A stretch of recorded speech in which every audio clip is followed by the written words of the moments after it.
This is 0.35 inches.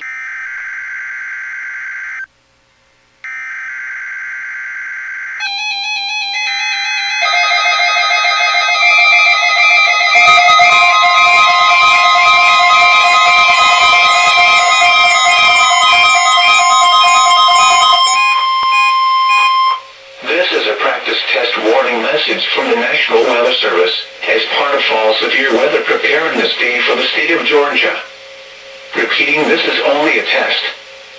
This practice test is in effect until 9:45 a.m. Had this been an actual warning, please think about what you would do right now if you were at home, school, work, or in your vehicle. Be aware of tornado safety rules to protect yourself and your family.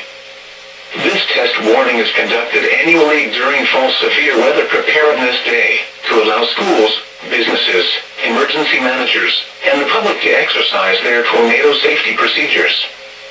Once again, this practice test warning message will remain in effect until 9:45 a.m.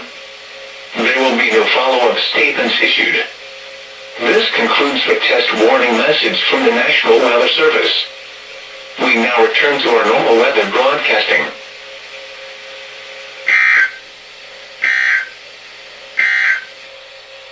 The current time is 9:32 a.m. Eastern Standard Time.